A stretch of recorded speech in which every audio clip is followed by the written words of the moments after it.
Hi everybody and welcome to English for You. I'm Pat. And I'm Mike. So a lot of cities have famous buildings, very old buildings that have been around a long time, and in their lifetime buildings often serve different purposes. They're one thing in one age and another thing 100 years later.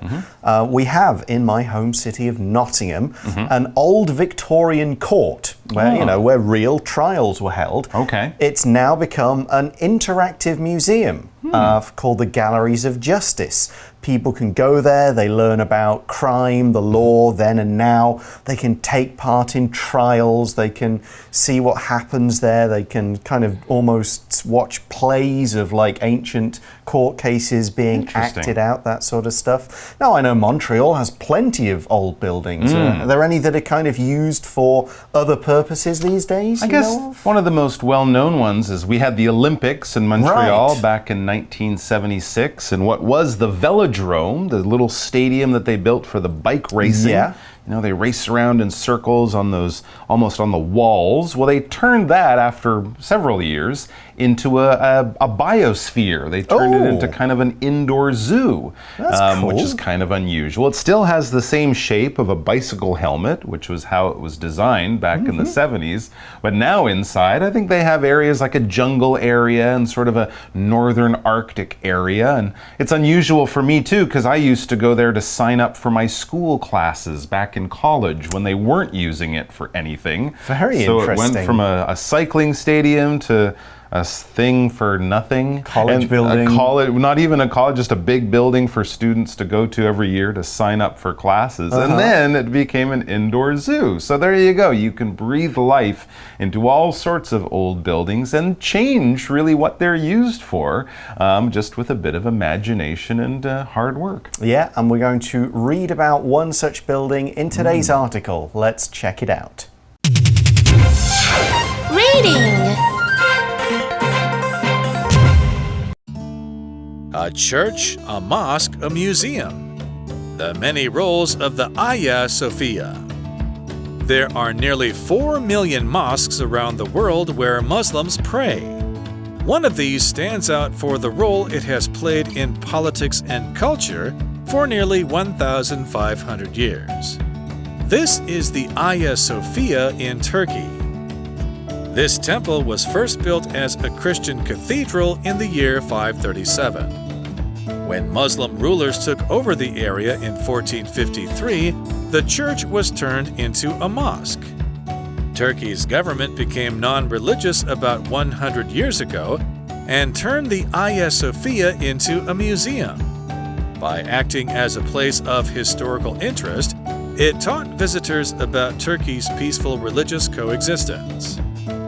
The current Turkish government recently decided to close the museum and reopen the Hagia Sophia as a mosque. Christians, including the Pope, are bothered by the move. Many countries around Europe believe that the building should be a neutral place of religious respect. They are pressuring Turkey to reverse the decision. However, because religion has entered Turkey's politics once again, the Hagia Sophia will likely remain a mosque for years to come. So we're going to start this article by looking at the title, and the title is A Church, a Mosque, a Museum, the Many Roles of the Hagia Sophia. Okay, so when we talk about something's role, we're talking about its function. We're talking about what it does, what part it plays. You could talk about someone's role in a business. What do they do for that company? Someone's role in a particular event or even in a sports game. You know, in soccer, the goalkeeper's role is to protect the goal with his hands. The striker's role is to score goals up the other end, that kind of thing. So here's another way we can use this word.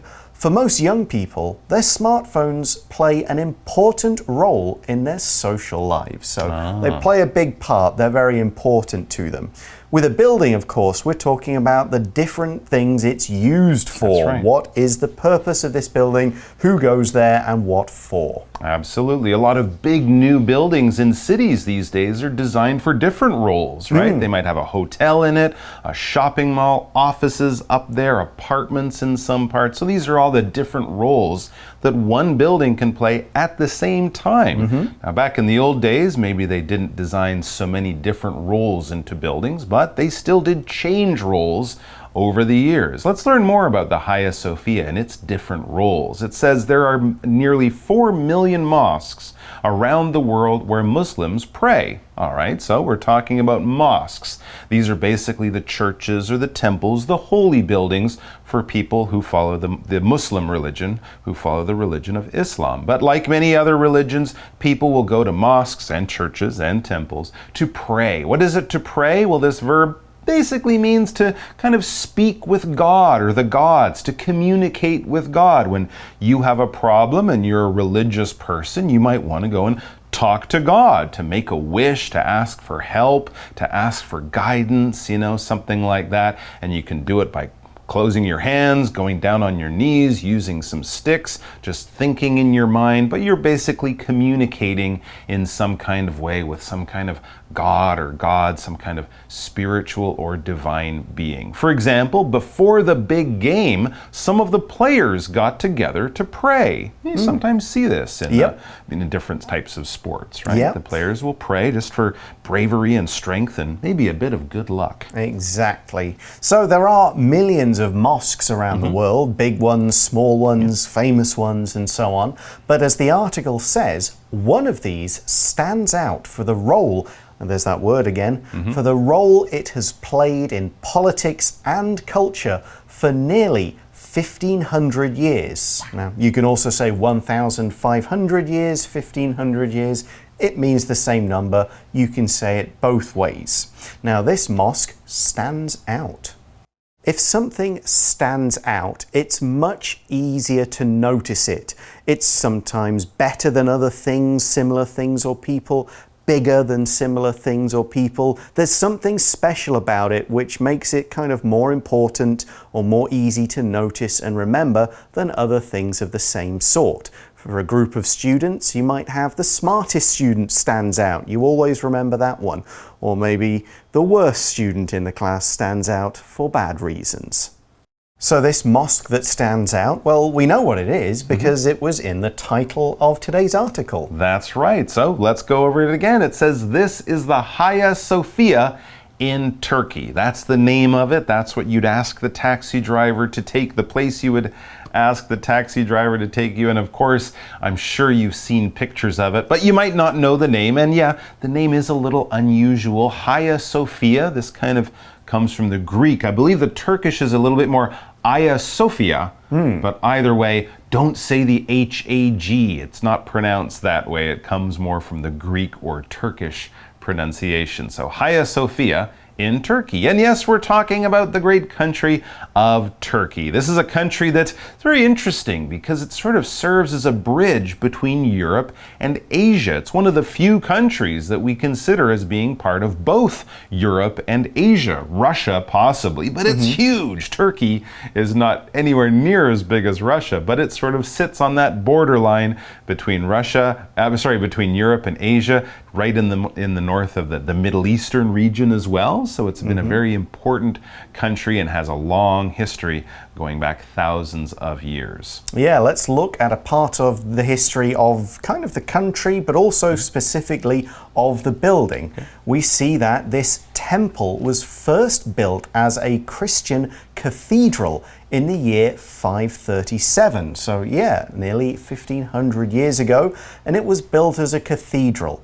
So we know that Christians would go to worship in a church, okay? A cathedral is the most important church in any particular area.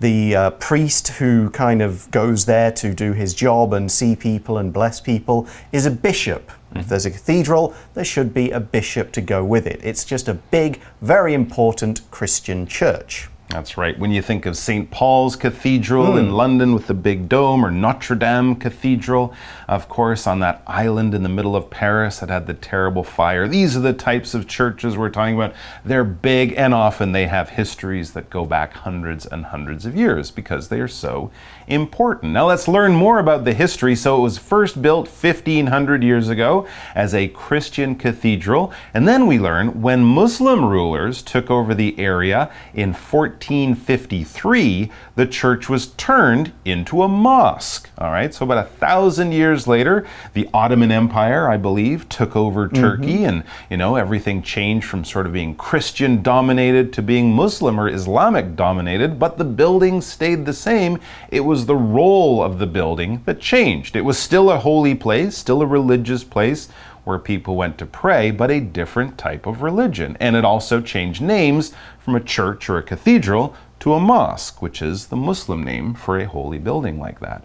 Now, when we talk about taking over something or taking something over, this is basically when sort of the people in charge change, when the bosses change, when the rulers or the leaders change. Now, back in the old days when countries had wars and invasions and things like that, if one king invaded another country, there's a big war, and this new king won the war, they would take over that country. These days, of course, we don't take over things with war so often, hopefully not, but if one company comes in and buys another company, they will bring in new bosses and managers, and that new company will take over. Everything might stay the same, but the people in charge, the people at the top, will be different. Okay, so Turkey hasn't always remained the same since that time, the last 600 years ago. We see that Turkey's government became non-religious about 100 years ago and turned the Hagia Sophia into a museum. Okay, so they go, all right, we've been a religious government, we've run our country in a religious way, and we're just going to stop that around 100 years ago. Maybe it was making it difficult to run the country. They needed to sort of separate the church side and the kind of business of being a state side. So they stopped being religious. If you are religious, it's either something to do with a religion, or you are a person or group who believe in that religion and follow the commands of that religion. So if you're a religious government, you say, well, our country's rules are the rules in our religious book. Everything we do has to be what it says we should do, even if that's not maybe the best idea for how to run a country. So that's why they became non-religious. They said, we're going to stop following the religious book's rules and try and do things a little differently. Here's another example of how we can use religious. It might look like a religious building, but it's actually a big library. It looks like somewhere you might go to pray, but in fact, you go there to read and borrow books. Very interesting. All right, so by acting as a place of historical interest, this is Hagia Sophia, the cathedral or mosque, it taught visitors about Turkey's peaceful religious coexistence. So again, the building was so beautiful, so old, people still liked it. They didn't want to knock it down and change it into something different. They kept it around, but the role that it played, what it was doing in the country, in the society, that changed. It talked about Turkey's very changing religious existence, or just its existence. When we talk about something's existence, we talk about just basically how it is. It is something. It is there in the world. It is a real thing, all right? How do you prove your existence? Well, you might say, hi, here I am. You can see it's me. I'm not just a fake name on the internet or something like that. So existence is one of those words that it's kind of hard to pin down, but basically we're talking about if something is real, if it exists in the world. It's not in your imagination. It's not something you just made up or dreamed or something like that. It's real in some kind of way. For example, new research showed the possible existence of life on Venus. I'll say that again. New research showed the possible existence of life on Venus. Yeah, there could be little plants living in the clouds of Venus. So we're talking about these religions having a coexistence. Right. So that means that different religions, so you've got Muslims, you've got Christians, there are Jews there are other religions there. Okay. They were able, despite the fact they all believed in different things, to at least live together and not constantly fight and kill each other and argue all the time. That's what we mean by coexistence. Co means together, and here existence kind of means living, so they lived together. Now, in that sentence, we also saw today's grammar point, which is the use of by, by. By has several uses. It can explain how something was done or who did it, such as I get to school by bus or the dog was fed by the boy. We can also use by to give the dates and times that something happens or needs to happen. I have to clean my room by Friday or I can't see my friends. We could also say, by the 2000s, most people had a computer at home. So it kind of means the same as before or not later than. So let's give you an example that's similar to the sentence in the article.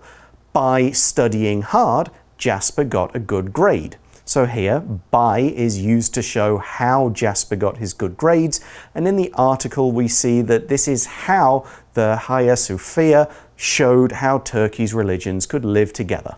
So yes, by being a museum and by showing all this history, people could go and learn about, okay, so we've got different religions, they can coexist in this city, in this country, and this is some evidence of how it's happened over the years. That's right. But of course, things change over time, and it says the current Turkish government recently decided to close the museum and reopen the Hagia Sophia as a mosque. For about 100 years, Turkey's had this sort of non-religious government.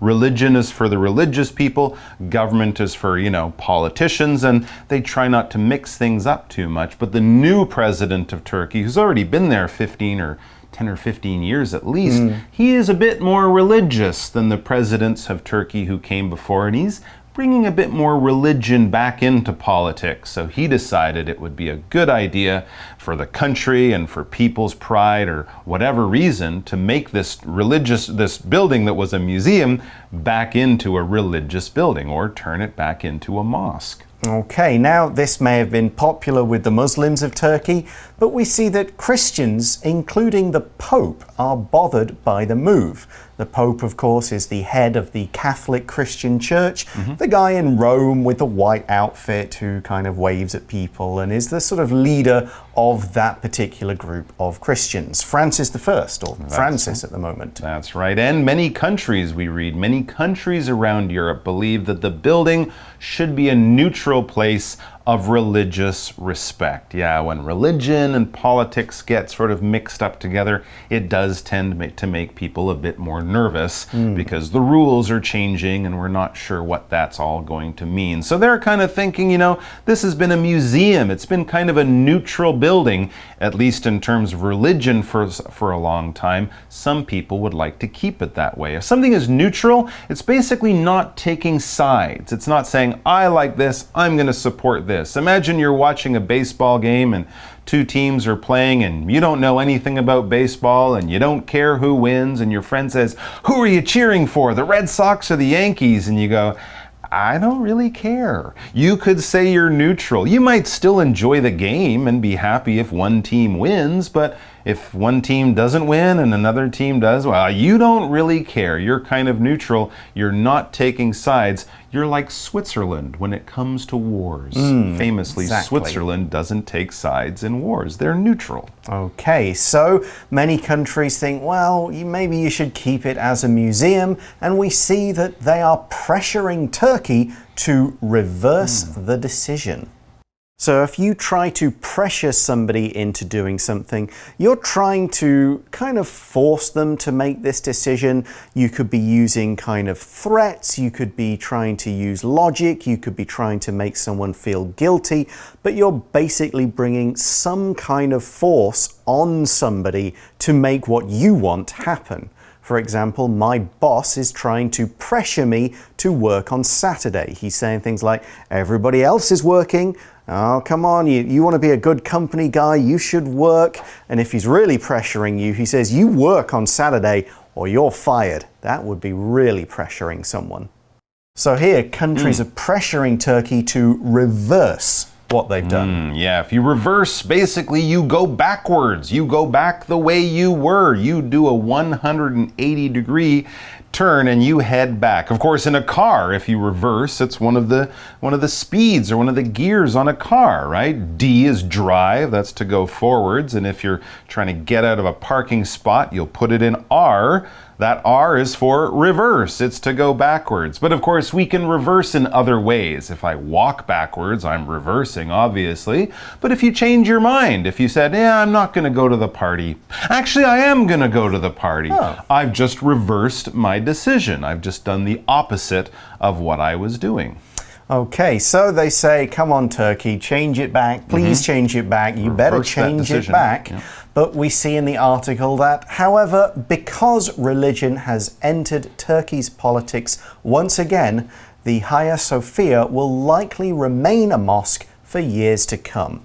So here we see the word remain. If something remains in a particular way or state, it stays that way. It doesn't change, it doesn't move, it doesn't do different things, it just stays the way it is or the way it has been for a while. If you remain in Taiwan like we have, we've been here a long time. We've not left, so we could say we're remaining in Taiwan. We have to now because of COVID. Yeah, we can't really go anywhere. But let's give another example. Even though she had apologized, Matilda remained angry with her sister. So she was still angry. She didn't change after the apology. And it looks like the Hagia Sophia will be a mosque for years to come. It will stay that way or remain that way, yep, for years to come. This basically just sort of means for many years into the future. We don't exactly know how long, but it probably won't be tomorrow or next week or even next month. It will probably be quite a while, all right? But we don't have a precise date. We don't know exactly when it might change, but don't hold your breath. Don't expect it to change by next spring or something like that. Okay, well, that is the end of the article, so let's go to our For You Chat question.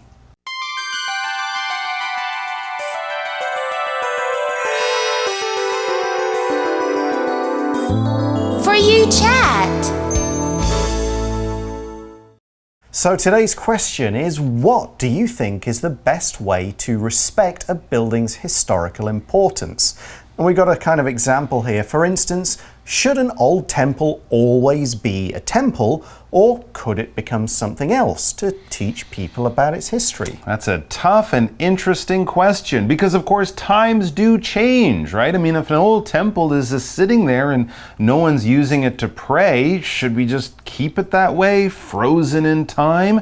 But I could also see if I was a religious person and they turned that temple into a food court or something like that, and people were eating hamburgers where they used to pray to God, that also might upset people. Right. So it's something that needs to be done carefully, looking at the future, but also keeping an eye on the past. But, you know, there's a lot of different things to think about there. Yeah. It's a very, very complicated topic. Yeah, I often think of what's the best way the most people can benefit from That's it. a good way to start. For example, there's a church which my old drama group in England used to use. So it was a church. People come there on weekends to pray. But it's also a space for people to perform plays and get everybody in the local community involved in the audience or sending their kids there to learn about drama. They have other events going on. They've got a kind of exercise hall. They've got music that gets played there. So there's a lot of things that, and this isn't even an old building really. So you think how can we benefit the most people in a way that everybody's happy? That would be what we could do about it. Sure, you can teach people about the history of old buildings because that's going to bring more people to the church, and maybe they give a little money to the church to help keep it, because these old buildings, it's often pretty expensive to keep them running. True. So they always need other things, so you cannot really forget about the finances. That's absolutely right. It is something to consider. What's the way we can keep this thing and stop it from not having enough money so no one can use it, which we definitely don't want. All right, that's the end of today's article. We'll talk to you again soon. For English for You, I'm Pat. And I'm Mike. Bye-bye. Take care. A church, a mosque, a museum. The many roles of the Hagia Sophia. There are nearly 4 million mosques around the world where Muslims pray. One of these stands out for the role it has played in politics and culture for nearly 1,500 years. This is the Hagia Sophia in Turkey. This temple was first built as a Christian cathedral in the year 537. When Muslim rulers took over the area in 1453, the church was turned into a mosque.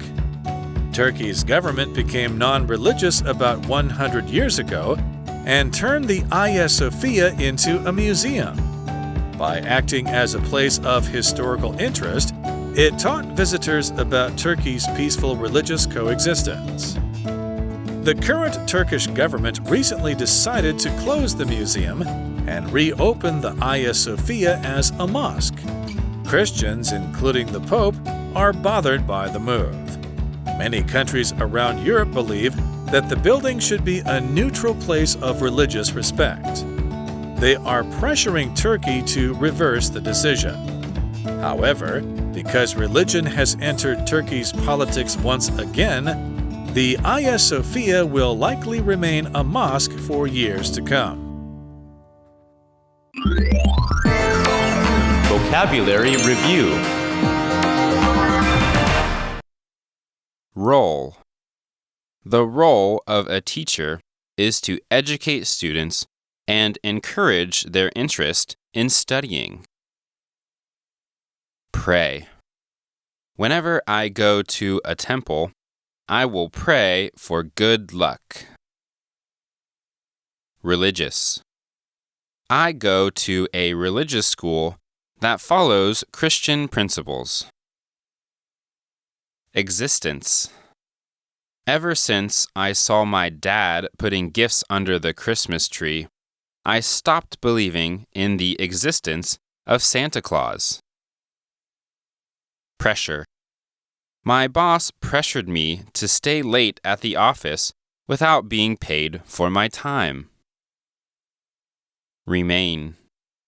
I noticed everything has remained the same when I visited my old high school many years after graduation.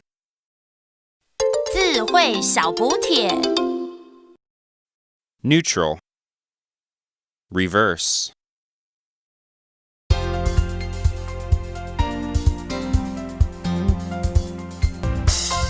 以上節目是由活用空中美語製作。活用空中美語雜誌，請洽詢全國各大書店。如欲索取視聽教材，請來電02-2364-4000 02-2364-4000，或上網查詢，網址是 www.english4u.net www.english4u.net